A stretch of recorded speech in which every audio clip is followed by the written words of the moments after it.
And welcome back. In the previous video, you saw us get our rocker rocker arms, or I should say our rocker arms, installed on those cylinder heads. We're going to proceed forward with getting the timing cover installed.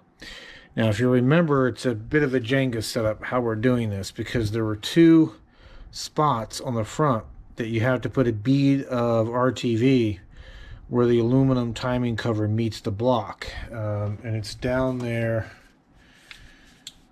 in these corners. You see it in the light here in this corner and here on this corner. So what we need to do is, I'm going to take that tie wrap off, obviously, and we'll take that bolt out, and we're going to put our timing cover in place and just kind of hand tighten the 4 bolts that it considers the timing cover bolts, because there's just 4 that, after you have all the accessories off of it, that are still holding it in place. So we'll get those 4 on here, and then what we'll do is we'll allow that oil pan to drop a little bit, and we should have enough gap once we take this tie wrap off that we can get the bead of RTV right on that joint of where the aluminum timing cover meets the physical block. So we'll get that bead applied, and then we'll push the oil pan up in place and put a couple of bolts in to start to hold it. So what I'm going to try to do, again, I'm going to do all this from kind of slid up underneath the truck, because it'll be a bit easier.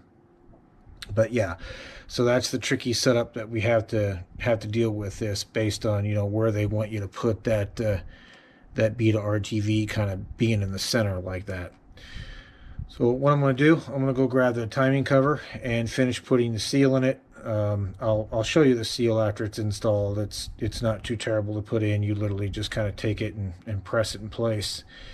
And then before we close up the timing cover, I'm going to take an oiling can like we did earlier, and I'm just going to drizzle some oil all over this chain, all over the tensioner, the guide, so on and so forth, just so it's got a little bit of oil on it. So it doesn't necessarily start up dry. And yeah, granted, most of that oil is going to kind of just run off over time and kind of drip, but I'd rather it have something on there rather than nothing when we go to start this. So I'm going to do that. I'm going to get the timing cover prepped. I'm going to come out here, and I already kind of ran a little bit of brake clean over the front of the block, in case you're wondering. It wasn't too terrible. Actually, there wasn't very much, if any, residue or dirt on this location. So let me go do that. Let me go prep the timing cover, come back, put some oil in these gears, cut that tie wrap, put the timing cover in place, get it held in place by a couple of bolts, at least hand tight. And then once we get everything hand tight and get that RTV where it needs to be, then we'll come back and torque those 4, at least those 4 fastener bolts to where they need to be. Let's see, and I'll go do that, and I will bring you back. Thank you much. So just getting our gasket pressed in place, and just to show you here, this gasket, like a couple other gaskets on this hemi, you know, this gasket has a raised lip on it, and that's what forms your seal.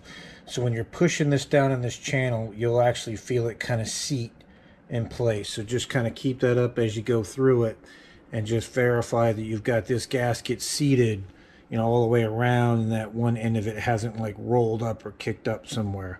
But yeah, as far as the install of it, like I said, it kind of presses in place, as you can see there, and it's relatively straightforward seal to put on. But just want to show you there that we do have a new seal installed, and we're going to proceed forward with the next step, which is we're going to get that temporary tie wrap cut. We're going to get that crate bolt taken out so we can get our cover on, and I'll bring you back. Thank you much. Also wanted to show you this. There's 2 spacers inside this timing cover. You can see them here. When they come out, they may stay stuck to the timing cover like you saw when we took ours out, or they may stay stuck to the block. but the instructions want to make sure that they stay with the timing cover. And you can tell where they go, because you'll see a hole in here that's kind of recessed that has a lip on the bottom of it.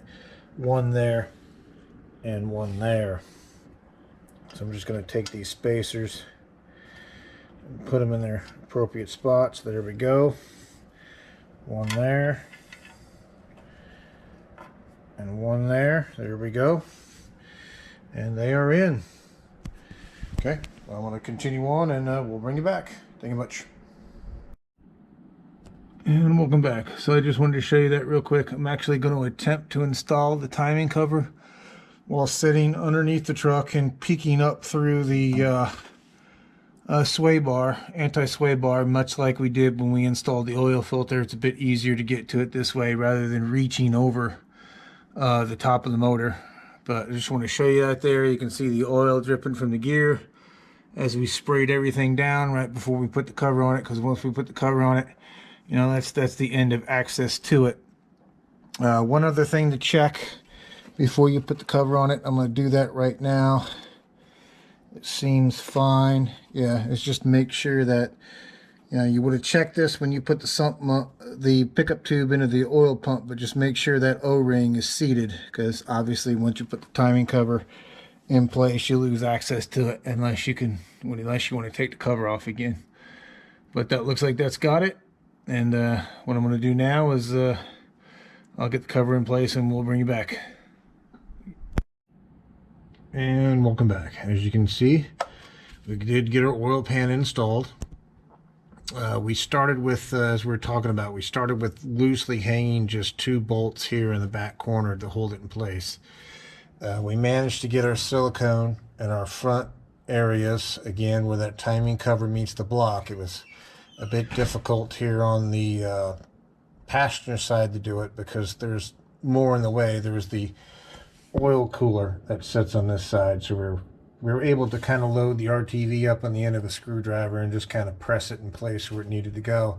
Again, not ideal, but again, we were needing to put this in without, you know, raising up the motor or pulling the motor out of the vehicle. On the driver's side, there was enough room that you can kind of push down on the windage tray a little bit and be able to get the bit off the tube RTV and squeeze the necessary bead in there.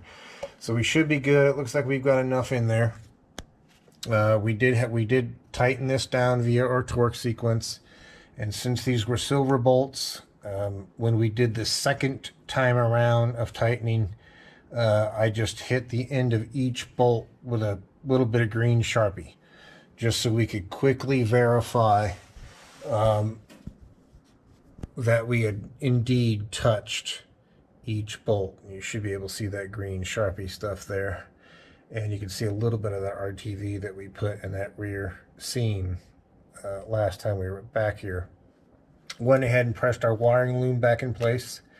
Again, on the driver's side, at least for this setup, positions 3 and 5 were the ones that had the stud, if you remember when we took it out, and that's where you see the wiring loom pressed in place. Position 3 from the corner has the stud on this side, and that's what these transmission lines are going to clip into that bracket. Now that bracket, if I can find it here, I thought I had it with me. I guess I didn't. Oh, there it is. Hold on. Pardon the camera work. I went ahead and bought a new one of those brackets, and that is the part number there.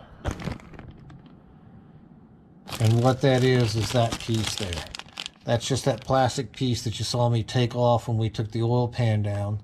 It clips around these 2 transmission lines and then presses in place on that stud. And the manual was very specific about replacing this rather than reusing it, because their issue is those little teeth that hold on to that stud. I guess when you pull this off, it becomes greatly reduced, and I guess won't give it the support they're looking for. But again, it was relatively cheap. I want to say, I thought it was like maybe $2 or $3 for that. It wasn't bad. So we have that on at that point in time. We have our 4 bolts in our timing cover. Again, it's just the 4 bolts that they deem as being timing cover bolts. And you can kind of see those there, with the exception of one. You'll see it there in the shot. You'll see a, actually, let me get myself positioned in here so I can pick myself up, show this to you a bit better. Okay, here we go. Oh, it's nice having the radiator out here. Okay, so the 4 timing cover bolts are here, here in the corners, right here, and of course that 4th one, which actually in our case serves to be the supercharger mount, and those are the 4 they want you to install. That's again considered a timing cover bolt, and they want those 4 torqued. Let me find, actually I need to find the torquing spec and bring you back, because I don't think I have that sheet with me because I was doing oil pan. Okay, let me just grab this sheet here since we're in the middle of show and tell. So there's the torquing sequence for the oil pan bolts. 21 of them total. So, you know, obviously by the time you do it twice, you've touched 42 bolts. So I'm going to go get the torque spec for these 3 bolts. I get them torqued. Normally it would be 4, but again, that one bolt's been replaced by a Pro Charger mount. So I'm going to do my best just to kind of get that as, you know, as tight as these 3 I'm getting ready to torque. Then we'll get, like I said, we'll get those torqued, and that'll conclude it. So this will be part 2 of the timing cover install. And then when we come back, we'll start to do things like finish up the cylinder head install. If you remember, there's a bolt that goes on the passenger side back of the cylinder head that a bracket bolts to. And there's a couple other amenities that we can wrap up front. And then we'll come back and start putting the water pump and everything on the front of the engine, and, you know, again, just start more and more of the reassembly. With that being said, I'll let you go on this one. And actually, hold on, I won't. I'm gonna pause it right here. I'm gonna go get the torque specifications for the front bolts here, just so I can let you know what that is, and then I'll bring you back. 1 minute.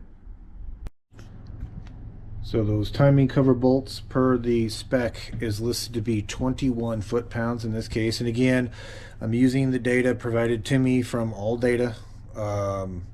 So again, take it with a grain of salt. It's not an actual factory service manual, so those figures may be a little off. But they also, along with those 4 bolts they want installed, they also want this bolt here, which, if remember this is the one of the specialty bolts that it's not threaded all the way up, and it goes right here up at the top where you had that silver spacer, kind of a guide or a metal spacer, and that bolt goes into there. So 5 bolts total in our case, 4 bolts plus the mounting area, but in any case, we'll get those 3 bolts, 4 bolts that we have. We'll get those torqued down to 21 foot-pounds, and that'll be the end of the cover install. And like always, we'll bring you back for the next piece. Thank you much. Bye.